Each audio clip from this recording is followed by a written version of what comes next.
My wife chose to celebrate her birthday at home and invited the whole family. During the toast, her father suddenly shouted, "It's time we tell the truth. My daughter needs a real man, not this pretender." Go on. In that moment, I should have realized the night wasn't going to burn skin, just dignity. Our living room was stuffed with her entire family, everyone holding up their glasses as if they hadn't spent the past year quietly pulling apart the life I believed we were building.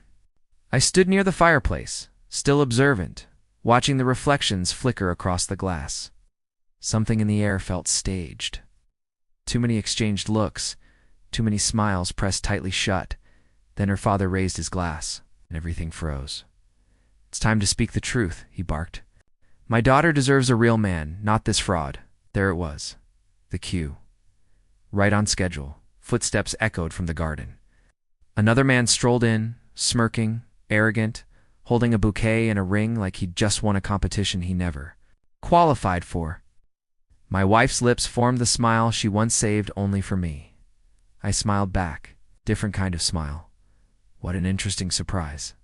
"Father," I said, shifting the weight of what I'd been hiding behind me, "but mine will shock you even more." Every pair of eyes swung toward me.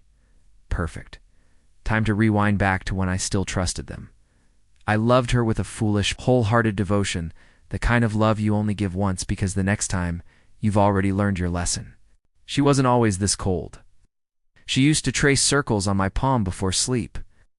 She used to whisper dreams for our future like they were sacred secrets meant for just us. I memorized every version of her laugh, every tremble in her voice. Family, though sharp, polished, distant, they treated me like a muddy traveler who'd wandered into a palace of marble. Still, I tried to fit in, to earn their approval, to belong. Blind to the blueprint they were sketching behind my back, but betrayal has a scent. And if you stay quiet long enough, you catch it. The first crack showed up 3 months ago. Her phone buzzed at 2 a.m. She slept peacefully beside me, but her screen lit the room. A name I didn't know. Messages I understood too well. "Miss you. Soon you won't suspect." I felt the ground tilt beneath me, but my face didn't move. When you already have a knife lodged in your back, you don't pull it out. You push it in deeper until you can use it. From that night on, I paid attention. Every lie she murmured in the morning, every suspicious schedule change, every hushed call in the hallway. Pain sharpened into clarity, clarity hardened into planning, planning turned into art. I didn't confront her. That would ruin everything. Instead, I turned our home into an archive. I logged calls, saved messages, recorded conversations she thought I didn't hear. I followed the trail of careless mistakes cheaters always make, hotel charges, gifts sent, to an address that wasn't ours. Then I found something far better. A message from her father to the other man. "We'll make him look unstable. Force him out. She divorces him, marries you, and the company shares move easily." Company shares. That was the prize. Not her happiness. My business, the one I built alone, brick by brick, while they smiled in my face. So I crafted my own masterpiece. I updated documents with my lawyer, secured accounts, prepared evidence. Filed quiet motions they wouldn't understand until it was too late.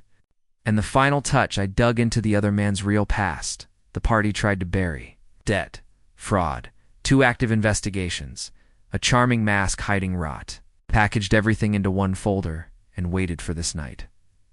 Back in the living room, her father puffed out his chest like he was about to crown a new prince.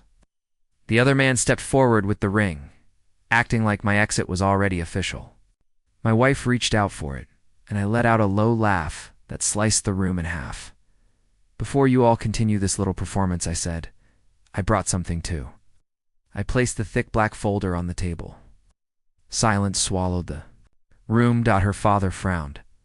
"What is this?" "The truth," I replied, "since you're so eager to share it." I opened it. First page, her printed messages highlighted. Her face cracked. Next page, hotel.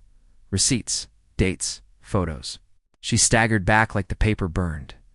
Then came the documents tying her father to the plan to push me out of my own company. He paled. instantly and lost his footing. Then the background report on the man still clutching the ring, his fingers trembling now. Fraud, debt, investigations. A wave of gasps rippled through the room. I looked at each of them, slowly calm, steady, merciless. You wanted a public confession? I said.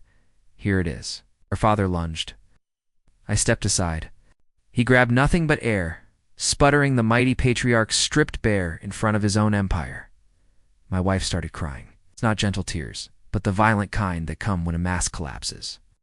The other man lowered the bouquet as if placing. Evidence at a crime scene. You destroyed us, she whispered. No, I said. You destroyed yourselves. I just stopped pretending. I pulled out the final document, a signed agreement transferring the company's shares permanently beyond their reach, already processed, already approved. Her father's knees almost gave out. And there's more, I added softly. You'll all be getting legal notices soon. Everything has been documented. Silence pressed down on the room like a weight. I walked to the door and stepped outside. For the first time in months, the night air felt clean. It took my trust, my peace, my marriage, so I took what mattered most to them. I didn't look back. People who betray you deserve only one gift. The sound of the door closing behind you, and I gave it to them without a shred of regret.